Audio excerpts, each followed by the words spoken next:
अस्सलाम वालेकुम दोस्तों, मैं हूँ आपका दोस्त इब्राहिम राजपूत। आज मैं आया हूँ खेतों में। तो आज मैं आपको बताऊंगा कि गंदम पे कितना खर्चा आता है और वो कैसे तैयार होती है। दोस्तों देखिए, मैं गंदम के खेत में खड़ा हूँ। ये देखिए गंदम की फसल कितनी प्यारी है।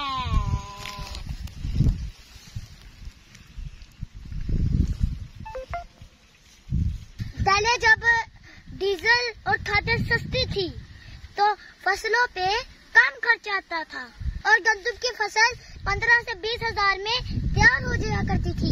जब से डीजल और खादें महंगी हो गई है ना, तब से 3 गुना ज्यादा खर्चा आ रहा है ये इस पे गंदम पे। खुराक की कमी को पूरा करने के लिए गंदम सबसे बड़ा जरिया है और गवर्नमेंट को कोई तवज्जो नहीं है कि गंदम की फसल के ऊपर गौर किया जाए ताकि इसकी पैदावार बढ़े और गरीब पाकिस्तानियों को सस्ती मिले।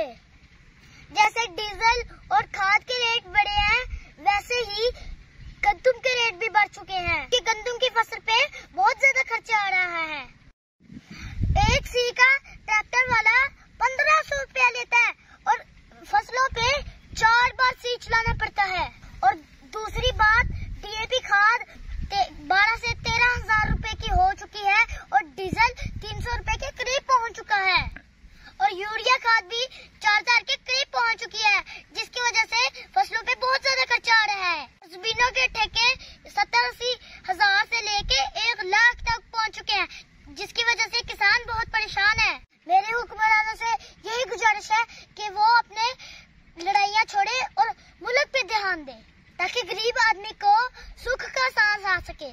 तो आज की वीडियो मैं इसी उम्मीद के साथ खत्म करता हूँ कि हमारी गवर्नमेंट हमारे मुल्क पे जरूर तवज्जो देगी और ज़राअत के शोबे को बढ़ाने के लिए चीजें सस्ती करेगी, जैसे खाद, डीजल और दवाइयाँ। तो आज वीडियो के लिए इतना ही, मिलते हैं अगले वीडियो में, तब तक के लिए अल्लाह हाफिज।